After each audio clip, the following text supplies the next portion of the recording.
रिया marks check किए कितने बने हैं?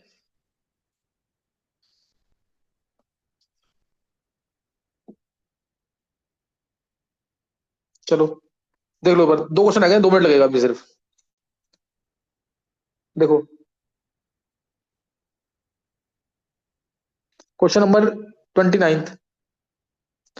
क्वेश्चन लिखा है, for a certain chemical reaction X to Y the rate of formation of product, rate of formation product है, is plotted against the time as shown in the figure. The number of correct statements from the following. ये kinetics chapter का question है। सही ना, 29 question kinetics chapter का। एक बार दिखाना जरा ग्राफ इसका, अगर बड़ा होता है थोड़ा सा बड़ा कर दो इसको।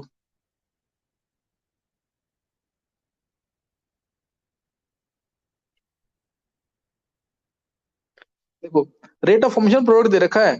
प्रोडक्ट का कंसंट्रेशन टाइम के साथ साथ बढ़ता है, ये सबको पता है। प्रोडक्ट का कंसंट्रेशन टाइम के साथ साथ क्या होगा, बढ़ेगा।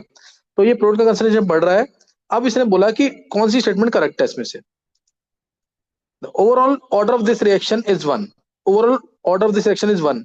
देखो, rate of formation of product से हम हमें ऑर्डर निकालना, मतलब निकाल सकते हैं, ऐसा नहीं निकाल सकते, वो टफ होता है। तुम्हें स्लोप चेक करना पड़ेगा इसका। जैसे अगर मैं स्लोप की बात करूं, इधर वाला स्लोप कितना होगा, पॉजिटिव, पॉजिटिव डायरेक्शन एक्सिस से एंगल बनेगा। इधर वाला स्लोप भी क्या होगा, पॉजिटिव। लेकिन इधर वाला स्लोप क्या है, जीरो। इधर वाला स्लोप क्या है, और स्लोप पॉजिटिव मतलब नेगेटिव ऑर्डर की रिएक्शन। स्लोप पॉजिटिव मतलब नेगेटिव ऑर्डर की रिएक्शन, और यहाँ तो स्लोप जीरो ही है, तो ये जीरो ऑर्डर की रिएक्शन है। तो ऐसा नहीं हो सकता कि एक रिएक्शन के ऑर्डर डिफरेंट डिफरेंट होते जाएं। तो इसलिए ये तो हम ऑर्डर निकाल नहीं सकते इस ग्राफ के लिए। इस ग्राफ के लिए यहाँ लीनियर है, यहाँ पे कर्व की फॉर्म में है, फिर कांस्टेंट हो गया। तो ओवरऑल ऑर्डर रिएक्शन वन गलत है ये। Order of the reaction can't be, ये करेक्ट स्टेटमेंट है। In region first and third the reaction is first and क्या लिखा है, फर्स्ट, नहीं फर्स्ट एंड जीरो ऑर्डर लिखा ना, ऑर्डर तो वैसे भी निकाल नहीं सकते, गलत होगा ये।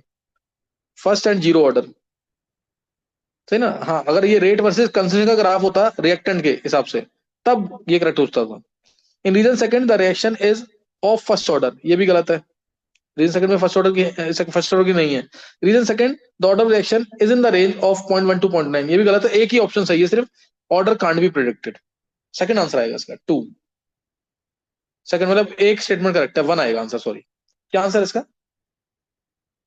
सर इसका 2 है। टू? नहीं, टू नहीं आएगा इसका आंसर। एक मिनट को। Overall order of this reaction is one, गलत है। Order of the reaction can't B, सही है। रीजन फर्स्ट, ये भी गलत है। रीजन यही आएगा आंसर इसका, वन आएगा आंसर इसका। एक ही स्टेटमेंट करेक्ट है, सेकंड स्टेटमेंट करेक्ट है स्टेटमेंट एक ही। लास्ट क्वेश्चन दिखा दो।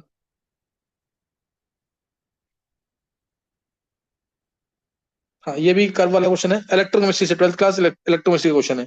Following figure shows dependence of molar conductance of two electrolytes on versus concentration का कर्व दे रखा है। वह, ये तुम्हें पता ही है, ये हमारा कर्व जो है स्ट्रॉन्ग इलेक्ट्रोलाइट का होता है, ये स्ट्रॉन्ग, और जो बढ़ रही है, तेजी से बढ़ रहा है, वो वीक इलेक्ट्रोलाइट का कर्व है। तो ये तो तुमने कर्व पढ़ा ही हुआ है। रूट ऑफ कंसंट्रेशन यहाँ पे आता है, मोलर कनेक्टिविटी यहाँ आता है। तो बाद अब क्या पूछा इसके बारे में, डायरेक्ट देख लो, ग्राफ की जरूरत ही नहीं थी। देखो उधर, the number of incorrect statements from the following is, incorrect statement बोला है। Molar connectivity at infinite solution for electrolyte A is obtained by extrapolation. A electrolyte ये वाला है, वीक वाला। वीक की हम एक्सट्रापोलेट करके भी नहीं निकाल सकते, ये तो पैरेलल जाएगा टू एक्सेस, नॉट पॉसिबल, गलत है। इनकरेक्ट बोला तो एक इनकरेक्ट हो गई। For electrolyte B, molar connectivity versus root of C is a straight line with intercept equal to molar connectivity at infinite solution. ये करेक्ट है कि रॉन्ग है, बताओ।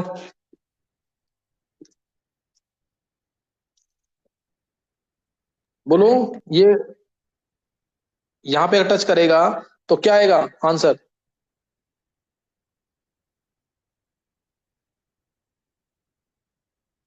तो करेक्ट है। हाँ, ये वाई इंटरसेप्ट आएगा इसका, मोनोक्लिनिक एंड इनफाइनाइट डाइल्यूशन, ये करेक्ट आएगा। यानी हमें इसको नहीं लेना है। At infinite dilution the value of degree of diffusion approaches zero for electrolyte B, क्या ये सही है? इनफाइनाइट डाइल्यूशन पे डिग्री ऑफ डिफ्यूजन क्या हो जाता है, बहुत ज्यादा। इनफाइनाइट डाइल्यूशन में पानी बहुत ज्यादा डाल दिया तो almost all of the electrolyte will be dissociated, तो ये गलत है। ये हमारा आंसर है मतलब। Molar and infinite dilution for any electrolyte A or B can be calculated using lambda naught for individual ions, कर सकते हैं कोलरॉस लॉ के थ्रू। ये करेक्ट स्टेटमेंट है, यानी दो इनकरेक्ट है, टू आंसर आएगा। क्या आंसर है इसका? 2। टू आंसर आ जाएगा इसका, सही है। तो ये कर लेना पेपर पूरा, ये कर लेना जरूर पेपर ढंग से, मेरे को शो करना, सही है। और विधि तुम मेरे को भेज देना वो। Yes sir.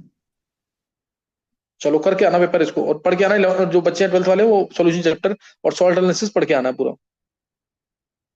ये एक मिनट, अर्नव, जी सर। अर्नव अब तूने क्या क्या किया है? अब तूने कुछ किया है अभी केमिस्ट्री में कि नहीं?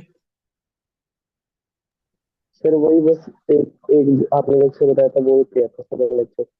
देख, अगर टाइम लगा के, अगर तेरे को लगता है कि मैं कर सकता हूँ और तेरे पास टाइम है तो जरूर कर दे वो सॉल्ट एनालिसिस। स्कूल कब से है? मंडे से। अच्छा, इसी मंडे से है? नहीं, फिर सॉल्यूशन चैप्टर करियो अभी। सॉल्ट एनालिसिस बीच में टाइम आएगा ना जून में, तब करियो, भी ध्यान दियो। Okay sir. सही ना?